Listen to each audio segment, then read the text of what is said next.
in some ways, I sort of feel a little queasy about being called a critic.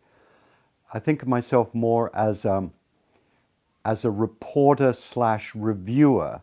I mean, I've seen myself more as a bridge between the art form and an audience that potentially might be interested in it that don't necessarily go to it.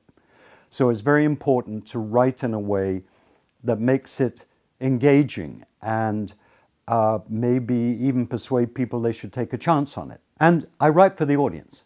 I write for an audience of readers, not for choreographers, not for dancers. I don't think dancers and choreographers should have anything to do with reading reviews or features about them. Just ignore it all. It's just noise. Just focus on your art. I mean, the kind of stuff that I write is for an audience of readers. I was working on my PhD at McMaster, and there was a woman called Natalie Donnett Emmett who ran the sort of quasi-theatre program, and there was a small theatre at Mac, and she started bringing in some dance groups. And somehow, because I knew Natalie, she said, oh, you should come and see this, blah, blah, blah, whatever. And I had seen ballet in England growing up before I came to Canada, but I was just smitten. And so I just started going to dance voraciously. And because of the timing, and because I was already writing about the performing arts for like college papers and things, I started writing about dance, totally incompetently, because I hardly knew a damn thing. I was lucky in my timing because this was the dance boom, and it was the beginning of a rapid expansion of professional dance in Canada.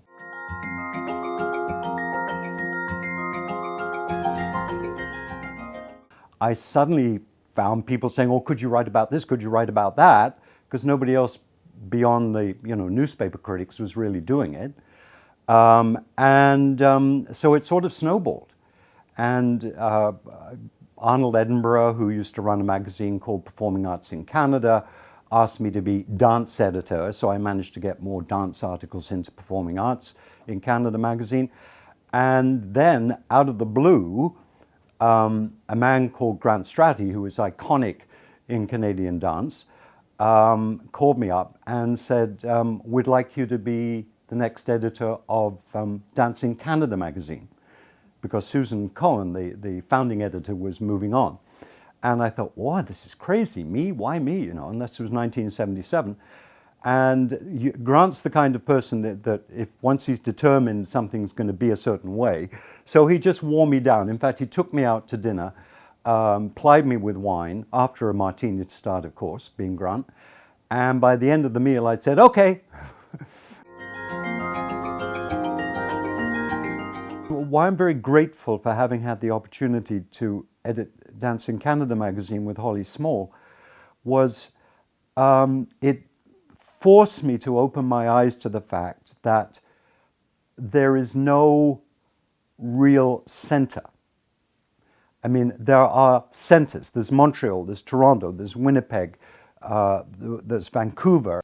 So quickly I sort of got the sense that you can't see things from a Toronto-centric point of view, because people in Vancouver have a very different image of things. People in Montreal have a very different, even aesthetic.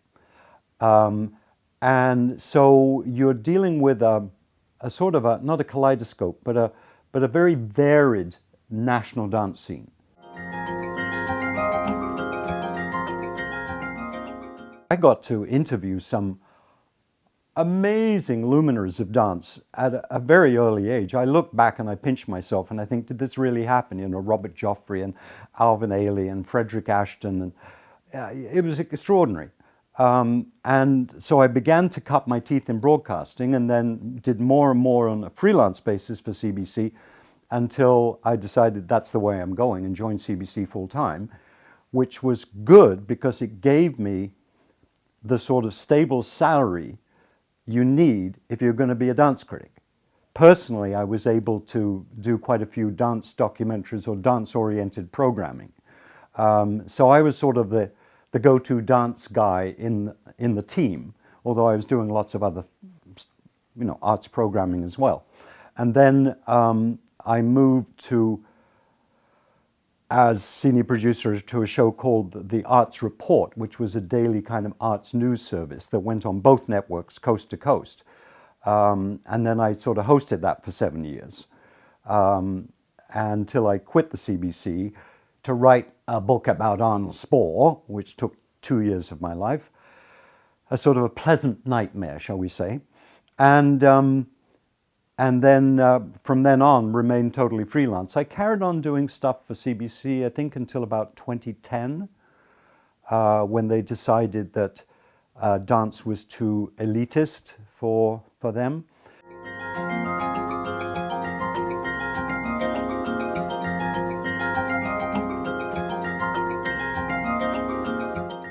Some creative artists just want to go always moving forward and never look at the past.